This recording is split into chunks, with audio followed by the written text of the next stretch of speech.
Avery Bradley will justifiably not go to the bubble. And my first takeaway is, man, LeBron never there's always something with LeBron. Somebody's hurt. This is a realistic reason. I think it doesn't make the Lakers better. I mean, when you heard the news on Avery Bradley, what was your takeaway? Yeah, listen, it's a loss. There are two losses, obviously, the Lakers cannot sustain. LeBron and Anthony Davis. But right after them are the only two guys on the roster that are legitimate rotation players that you know the moment won't be too big for, and that's Danny Green and Avery Bradley. Yep. And now one of them's gone. In the playoffs, Colin, you and I have talked about this, you only need 7, maybe 8 guys that you trust, that you're going to play in big spots. Well, one of the guys they know they can trust is now gone. And by the way, I support Avery Bradley 100% in his decision. If I had a 6-year-old son, I might not want to leave my kids to go to the bubble, even if they were all fully healthy, much less one who has some issues that could be complicated by COVID. So no criticism for Avery whatsoever. But it does put the Lakers in a tougher spot. It does put more on LeBron. And they have one of 3 options, and 2 of them are fine here, Colin. They'll probably sign my buddy JR, which makes me happy, but he probably won't be a big part of the rotation. Option 1 is Kentavious Caldwell-Pope replaces Avery in the starting lineup. That's what they did when Avery missed games. That would be okay. I'd rather him stay with the bench unit. Option 2 is Alex Caruso replace Avery in the starting lineup. That's the one I would go with. Caruso and LeBron have been one of the best two-man duos in basketball for the last 2 seasons. He's a very underrated defender. I like that a lot. Option 3 is the only one where if they go this way, I'm going to be like, man, Colin and his damn beloved Clippers might have an edge finally. And that's if they end up starting Rondo. Rondo has been a negative player for this team. Listen, he's a leader, he's a teacher, he's an instructor of the game, but that's what coaches are for, not players. On the court, he's been bad. If he ends up getting the starting lineup spot, that's going to be really bad for the Lakers. But if they go KCP or Caruso, I think they'll be okay.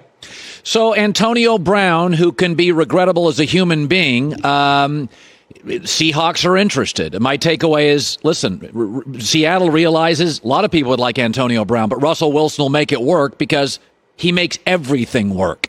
Part of my other take is you look at San Francisco, and you better take some big swings here because it looks like they're going to be a pain in the butt for a decade.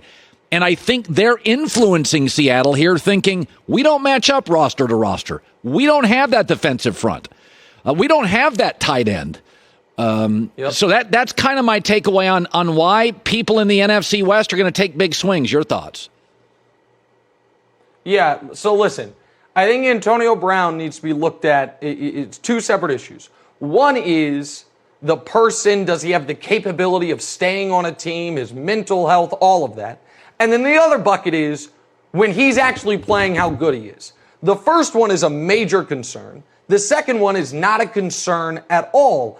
And whomever signs him next, keep in mind, it was a disaster, unmitigated for the Raiders. Why? They gave up draft picks and big money to get him.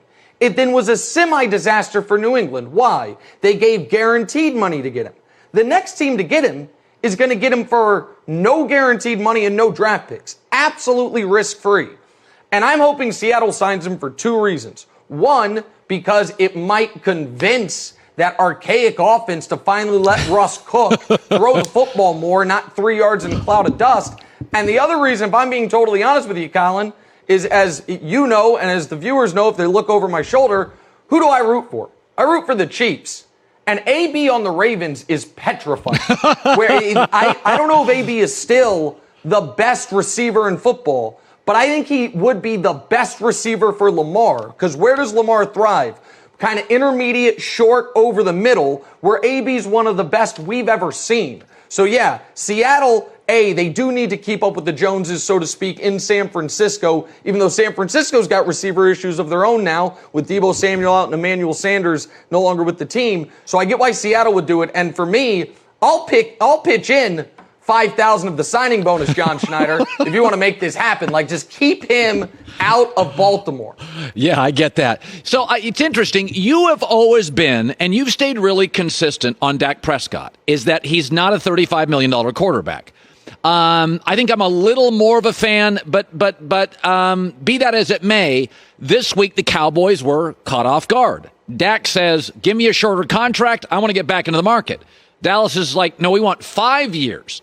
And my thought was, if Carson Wentz continues to be great and Daniel Jones continues to get better and Dwayne Haskins fails and the Redskins get a really good top college quarterback, you could wake up in a year or two and Dak's the fourth best quarterback in your division. But that's my take. You have been a little tougher on Dak than I have been. Your thoughts on him wanting a shorter contract with less guaranteed money? Yeah. Listen, Dak, I think, wants a little bit of everything here. He wants on an annual basis to become the highest paid quarterback ever and a bite at the apple as quickly as possible, which is, by the way, it's not that dissimilar from what Kirk Cousins got. And from the Vikings, it wasn't the highest paid ever, but one of the highest paid evers. It was a short contract and it was all guaranteed. Seems like that's the road he wants to go down. Kirk Cousins, and by the way, they're a similar caliber quarterback. I think Dak's a touch better than Kirk, but regardless. But Kirk had to actually have leverage to get that. He got franchised twice. He was a true free agent, and the market set his value. If I'm Dallas at this point, I have made my last offer to Dak Prescott. If he wants to double back and take one that he turned down, fine. I am franchising him this year. If we get to the conference championship game, which we have the talent to do, much less the Super Bowl if you're Dallas, then guess what? He's got you over the barrel. He's going to get the $40 million, but you probably feel good about it because it's the best season you've had in a quarter century. If that doesn't happen, then I am this next offseason, I am franchising him again, and I'm trading him for a couple first-round picks. Because there is absolutely a team out there. If Jalen Ramsey can get you 2 1s and a 3, and Laramie Tunsil can get you 2 1s and a 2, there's a team out there that will give you multiple first-round picks for Dak. I cannot tie myself to a quarterback that we all know isn't top 5 as the highest-paid quarterback in the league. There's a team, Colin, that did that very recently.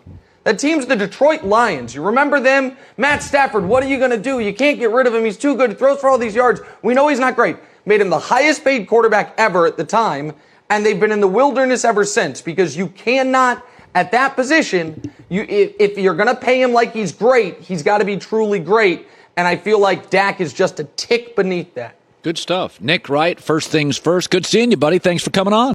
Hi, everybody. Thanks for watching. Subscribe here to get the latest from the show. Also, be sure to check out more of the best clips from The Herd or go watch a few segments from other shows on FS1.